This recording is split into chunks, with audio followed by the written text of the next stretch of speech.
Hello, मैं doctor Mukesh Ahuja एमपीपीजी college Chittorgarh में हूँ। मैं आपको बीए फर्स्ट ईयर का एक चैप्टर है संस्कृति, कल्चर, इसके ऊपर मैं आपको कुछ बताना चाहूँगा। आप लोगों ने जनरली सुना होगा कि हर मनुष्य अपनी एक अलग संस्कृति में पलकर बड़ा होता है। हर मनुष्य की अपनी एक अलग संस्कृति होती है जिसमें वो बचपन से रहता है, बड़ा होता है, उनकी चीज़ों को सीखता है और फिर धीरे धीरे अपने कल्चर के अनुसार उनको अपनी आदतों में शामिल कर लेता है। अब सबसे पहले हम ये जानें कि संस्कृति क्या है, तो मैं आपको बताता हूँ। संस्कृति मनुष्य के समाज की सबसे बड़ी एक महत्वपूर्ण विशेषता है जिसे मनुष्य द्वारा निर्मित किया गया है। अब आप कहेंगे कि मनुष्य ने इसको कैसे बनाया, तो मैं आपको बताऊं कि संस्कृति मनुष्य को उसके पशु समाज से अलग करती है, क्योंकि मनुष्य को प्रकृति ने कुछ ऐसी शारीरिक विशेषताएं प्रदान की हैं जिनके अनुसार उस प्राकृतिक विशेषताओं को लेकर उसने अपने लिए संस्कृति का निर्माण किया। अब वो विशेषताएं हम देखें कौन कौन सी हैं। तो सबसे पहले मनुष्य को जो प्रकृति ने महत्वपूर्ण चीज़ दी है वो है उसका मस्तिष्क। मस्तिष्क जिसके द्वारा वो अपनी आसपास की बातों को सुनता है और उसे लंबे समय तक अपने मस्तिष्क में याद रख सकता है, क्योंकि मस्तिष्क जो मनुष्य का होता है उसके अंदर हम जो भी चीज़ को धीरे धीरे एक रोज़ाना सुनते हैं। फिर आपने देखा होगा कि जब बच्चा पैदा होता है तो वो एक छोटा सा हड्डी और मांस का ढांचा है, उसे कुछ पता नहीं होता कि वो किस घर में है, माँ बाप कौन है, क्या है। लेकिन वही बच्चा धीरे धीरे जब बड़ा होगा तो वो अपने आसपास की चीज़ों को देखता है, पहचानता है और फिर उसे हम जो छोटी छोटी चीज़ें सिखाते हैं तो वो रोज़ सुन सुनकर उन चीज़ों को सीख जाता है।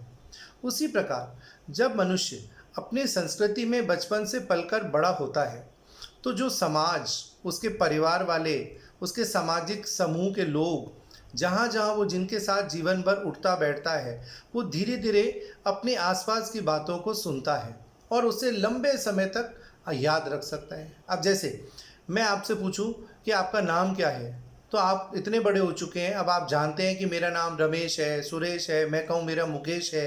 लेकिन मैं ये नहीं कह सकता कि साहब मैं सोच कर बताता हूँ कि मेरा नाम क्या है। ऐसा नहीं है, क्योंकि अगर मैं बचपन में पैदा हुआ, माँ बाप ने मेरा नाम रख दिया मुकेश और धीरे धीरे लोग मुझे मुकेश के नाम से बुलाने लगे, तो धीरे धीरे रोज़ अपने आप बड़ा होते होते मुझे पता लग गया कि मेरा नाम मुकेश है। इसी तरह बहुत सी चीज़ें जो हम आसपास रोज़ सुनते हैं, देखते हैं, फिर उनको अपने आप दिमाग में सीख लेते हैं। तो मस्तिष्क एक ऐसी चीज़ है व्यक्ति की जिनके अनुसार मनुष्य ने उस मस्तिष्क को लेकर बहुत सी चीज़ों का निर्माण किया, क्योंकि मस्तिष्क मनुष्य को पूरी तरह से एक एक चीज़ का ज्ञान करवाता है। जिस चीज़ को वो रोज़ आसपास देखता है, सुनता है, उनको सीख जाता है और फिर अपने अनुसार उनको कार्यों को करता रहता है। दूसरा, अब उसके मनुष्य के जो दूसरी चीज़ सबसे बड़ी इम्पोर्टेंट उसके हाथ में है, उसके दो हाथ।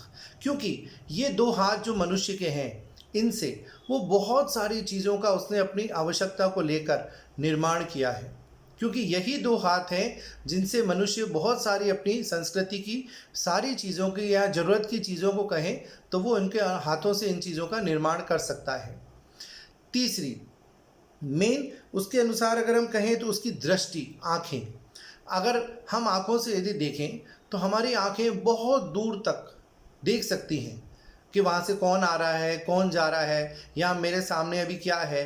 तो क्योंकि हम आँखों से दूर तक हम बहुत सारी चीज़ों को रोज़ देखते हैं, तो आँखों से भी हम, आज मैं आपको कहूँ कि ऊपर बाहर रात है, दिन है, तो आप तुरंत बाहर जाएंगे, देखकर बताएंगे। आपको अभी इस समय टाइम का पता है कि मैं दिन में 12 बजे बैठा हूँ, 1 बजे घर में बैठा हूँ, तो आप ये नहीं कह सकते कि साहब बाहर तो रात है, क्योंकि हमारी आंखें पता है, मुझे पता है कि मुझे दिख रहा है बाहर उजाला हो रहा है, तो अभी दिन के 1 बजा है। अगर अंधेरा होता बाहर तो रात होती।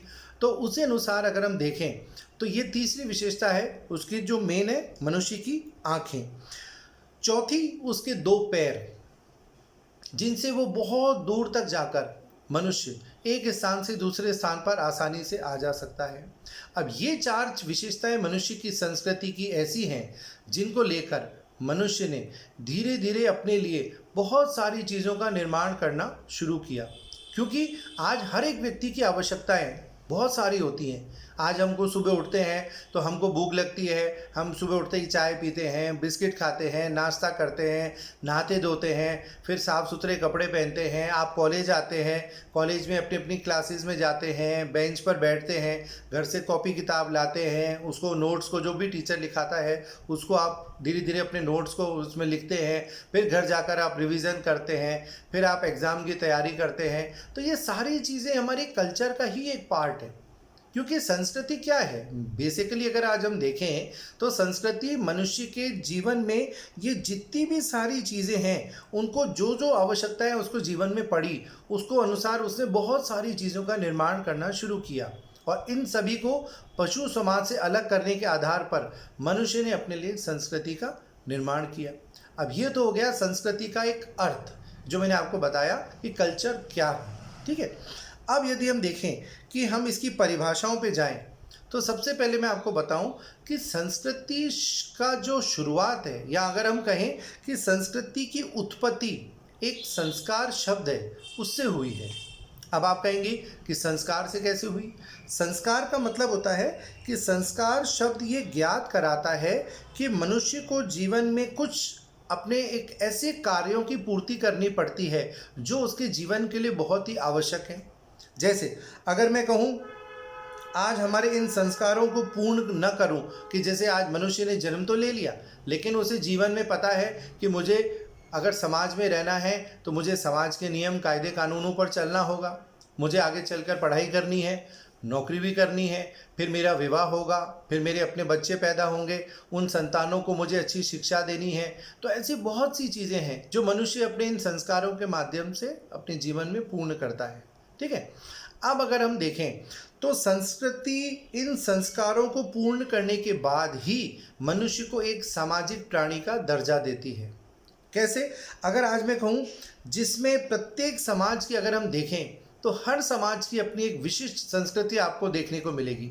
जैसे उस समाज के लोगों का रहन सहन, पहनावा, खान पान, वेशभूषा, वहाँ के तीज त्योहार, हर चीज़ दूसरे समाज से अलग होते हैं। जैसे अगर मैं एग्जांपल लूँ, आज अगर मैं राजस्थान में रहता हूँ तो राजस्थान की अपनी एक अलग कल्चर है। यहाँ के तीज त्योहार, यहाँ का पहनावा, बोलचाल, मारवाड़ी भाषा, या इस टाइप की जो भी चीज़ें यहाँ पर बोली जाती हैं वो उसे दूसरे समाज से अलग करती हैं। अगर आज मैं पंजाब जाऊँ तो पंजाब में आप देखेंगे कि वहाँ पे पंजाबी भाषा है, वहाँ का खान पान अलग है, वहाँ की विशेष वेशभूषा अलग है। तो ये सब चीज़ें उसे दूसरे समाज से अलग करती हैं। और अगर मैं आपको एक सिंपल एग्जांपल दूं, अगर मैं कहूं कि भारतीय संस्कृति और एक पश्चिमी संस्कृति, इन दोनों में भी बहुत सारा अंतर है। कैसे? आप एक हमारे देश के अंदर एक विदेशी व्यक्ति यहाँ घूमने आता है, आप बाज़ार जाते हैं, जहाँ आपने देखा वहाँ पे एक फॉरेनर्स का ग्रुप आया हुआ है, 2-4 लोग घूम रहे हैं, तो आपने उनको देखते ही देखा कि फॉरेनर्स हैं। कैसे पहचान लिया आपने भी कि वो फॉरेनर्स हैं? हमारी भीड़ में वो हमसे अलग कैसे नज़र आ रहे हैं? क्यों? क्योंकि उनका शरीर का रंग रूप, उनकी अपनी भाषा, उनका पहनावा, जिनको देखकर आपने तुरंत अंदाज लगा लिया कि वो तो विदेशी व्यक्ति हैं, फॉरेनर्स हैं। इसी तरह अगर मैं आज विदेश जाता हूँ तो वहाँ पे फॉरेनर्स के बीच में वो लोग तुरंत पहचान जाते हैं कि मैं एक इंडियन हूँ, क्योंकि मेरा अपनी भाषा, मेरा पहनावा, मेरा चाल चलन अलग, घूमने का तरीका, तो ये सब चीज़ें देखकर ही हम एक दूसरे को अलग कर लेते हैं। तो हर एक समाज की अपनी एक अलग विशिष्ट संस्कृति होती है जो उसे दूसरे समाज से अलग करती है। अब अगर मैं कहूँ कि संस्कृति एक पीढ़ी से दूसरी पीढ़ी को हस्तांतरित होती है। कैसे? आज मैं जिस परिवार में भी हम लोग जन्म लेते हैं, बचपन से लेकर मृत्यु तक हम अपने पूरा जीवन एक परिवार के बीच गुजारते हैं। अब परिवार के अंदर हमारे माता पिता, दादा दादी, भाई बहन, बहुत से लोग हैं जिनके साथ हम अपना पूरा जीवन गुजार देते हैं। लेकिन आज बचपन से जहाँ मैं पैदा हुआ या आप पैदा हुए, उस घर की जितनी भी चीज़ें हैं वो कोई व्यक्ति मृत्यु के बाद कहीं ऊपर लेके नहीं जाता, सब चीज़ें यहीं रह जाती हैं। लेकिन हम देखें तो संस्कृति, मैं कह रहा हूँ कि एक पीढ़ी से दूसरी पीढ़ी को हस्तांतरित होती है। अब अगर मैं सिंपल एग्जांपल लूँ तो संस्कृति के मुख्य रूप से पहले हम देखें 2 प्रकार होते हैं, एक भौतिक, एक अभौतिक। भौतिक क्या है? भौतिक संस्कृति तो वो हो गई जिसके अंदर हम जिनको आँखों से देख सकते हैं। मैं आपसे पूछूं कि अभी मेरे पीछे कौन सा कलर है, तो आप तुरंत सब देखते ही बोलेंगे गुलाबी, क्योंकि आपको आंखों से दिख रहा है। मैंने कौन से कलर की टी शर्ट पहनी हुई है, आप कहेंगे पर्पल बैंगनी कलर की, ये भी आपको दिख रहा है। मैं कहूँगा मैंने चश्मा पहना हुआ है, आप कहेंगे हाँ बिल्कुल पहना हुआ है, क्योंकि आपको दिख रहा है। अब ये चीज़ें भौतिक हैं जिनको हम आंखों से देख रहे हैं, ठीक है। अब बहुत सारी चीज़ें जिसमें मकान हो गया, कार हो गई, फर्नीचर हो गया, टेबल कुर्सी मेज पंखा कॉपी किताब, जो भी चीज़ें आपको आंखों से दिख रही हैं वो सब संस्कृति का एक भौतिक पार्ट है। और दूसरी तरफ हम कह सकते हैं संस्कृति का एक पक्ष होता है अभौतिक। अभौतिक क्या है कि जिनको हम देख नहीं सकते, छू नहीं सकते, केवल अनुभव कर सकते हैं। जैसे हमारे नियम, हमारी समाज की प्रथाएं, परंपराएं, नियम, कानून, रीति रिवाज, रूढ़ियाँ, ये सब धर्म, ये सब चीज़ें हम बचपन से एक बार सीख जाते हैं और स्वतः ही इनका आजीवन हम पालन करते रहते हैं, क्योंकि ये चीज़ें कोई रोज़ रोज़ हमको आकर थोड़ी बताता है। जैसे आज आपको बचपन से बता दिया गया कि ये आपके माताजी हैं, पिताजी हैं, आपको कहीं भी जाना है, घर के बाहर जाना है, तो आपको घर में उनको कुछ कह के जाना पड़ेगा कि मैं दोस्त के यहाँ जा रहा हूँ, या मैं स्कूल जा रहा हूँ, मैं कॉलेज जा रहा हूँ। तो एक नियम है, ऐसा नहीं कि आप घर से निकल गए और 2 4 5 दिन में आ जाऊँगा, जब मर्जी आएगी जब आके चला जाऊँगा, नहीं। क्योंकि आपको परिवार में रहना है तो आपको परिवार के नियमों का भी पालन करना पड़ता है। इसी तरह आज जब मैं कह रहा हूँ कि ये संस्कृति की भौतिक और अभौतिक दो चीज़ें हैं जिनको मिलाकर ही एक संपूर्ण समाज की संस्कृति बनती है। और उसमें हम भौतिक चीज़ों को भी देख सकते हैं, अभौतिक भी देख सकते हैं। अब अगर आज मैं कह रहा हूँ कि विदेशी और एक भारतीय संस्कृति में फ़र्क है, तो हम उसको दोनों में देखेंगे। पहले भौतिक में देखेंगे कि फॉरेन के अंदर अगर हम जाते हैं तो वहाँ के मकान, वहाँ का रहन सहन, वहाँ के वेशभूषा, वहाँ के दफ्तर, वहाँ के बाग बगीचे, वहाँ के रेस्टोरेंट्स, इन सब चीज़ों में बहुत डिफरेंस है। और मैं इंडिया आके कहता हूँ तो हमारे यहाँ उन्हीं चीज़ों को देखकर मैं कह सकता हूँ कि विदेशों में और भारत में तो इन दोनों चीज़ों में बहुत डिफरेंस है, क्योंकि वहाँ का पहनावा, रहन सहन, खान पान बिल्कुल फ़र्क है। अब अगर भाषा की बात करें तो भारत में कितनी सारी अलग अलग प्रकार की भाषाएं बोली जाती हैं, लेकिन हम विदेशों में जाते हैं तो जनरली वहाँ उनकी इंग्लिश एक ऐसी मेन लैंग्वेज है जो अधिकतम वहाँ के लोगों के मुंह से सुनने को मिलती है। लेकिन यहाँ पर अगर हम एक मोहल्ले में ही रहते हैं तो हम एक मोहल्ले में ही देख सकते हैं कि कितने सारे धर्म, कितने सारे अलग अलग प्रकार के लोग रहते हैं। कोई पंजाबी है, कोई सिंधी है, कोई बंगाली भी हो सकता है, गुजराती भी होगा, मारवाड़ी भी बोलता होगा, कोई सरदार भी हो सकता है। तो हर व्यक्ति जहाँ जिस कल्चर में पलकर बड़ा होगा वो अपनी अपनी लैंग्वेज यूज़ करता है, क्योंकि वो जिस कल्चर में पढ़ा है, बड़ा हुआ है, जो भाषा उसने सीखी है, जो नियम कायदे कानून उसने सीखे हैं, उन्हीं को वो धीरे धीरे अपने जीवन में ढाल कर सीख जाता है और फिर यही चीज़ें हम अपनी आने वाली पीढ़ियों को सिखाते हैं। तो इस प्रकार संस्कृति क्या होती है, एक पीढ़ी से दूसरी पीढ़ी को हस्तांतरित होती है। कोई भी व्यक्ति जिस कल्चर में पलकर बड़ा होगा वो आजीवन अपने उन कल्चर की सभी चीज़ों को, जहाँ भी जो भी चीज़ें उसे बचपन से सिखाई जाती है, वो अपने परिवार के माध्यम से, समाज के माध्यम से धीरे धीरे उनको अपने जीवन में सीख जाता है और फिर अपनी आने वाली पीढ़ियों को भी वही चीज़ें सिखाता है। जैसे आज मैं अगर सिंपल एक एग्जांपल लूँ कि मैं जिस परिवार में पलकर बड़ा हुआ, मान लो अब अगर बचपन से मुझे छोटी छोटी चीज़ें धीरे धीरे सिखा दी गई, उन चीज़ों को मैं सीख गया। अब आज मैं इंडिया में रहता हूँ, इंडियन कल्चर में पलकर बड़ा हुआ हूँ, तो मैं अपने बच्चों को भी धीरे धीरे बहुत सारी वही चीज़ें सिखाऊंगा जो मैंने सीखी है। देखो, रुचि अलग हो सकती है कि मेरा म्यूज़िक में इंटरेस्ट है तो मेरे बेटे का और किसी खेल में हो सकता है, वो ऐसी बहुत सारी चीज़ें डिफरेंस हो सकते हैं, लेकिन मेन जो है कल्चर हमारा सेम है।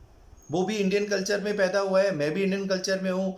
जो मेरी मातृभाषा है, मैं उसकी मातृभाषा को भी वो रोज़ सुनता है परिवार में, मैंने भी सीखी अपने माता पिता से, तो धीरे धीरे वो हमारे रूटीन में आ गई। अब ये सारी चीज़ें हम कह सकते हैं कि संस्कृति का एक अर्थ, या जो मैं आपको कह रहा हूँ कि अब इसकी परिभाषा को अगर मैं लूँ तो संस्कृति की जो मुख्य परिभाषा क्या बनती है कि संस्कृति उन भौतिक तथा अभौतिक तत्वों की एक संपूर्णता है जिसे हम समाज का सदस्य होने के नाते प्राप्त करते हैं और उसे एक पीढ़ी से दूसरी पीढ़ी को हस्तांतरित करते हैं।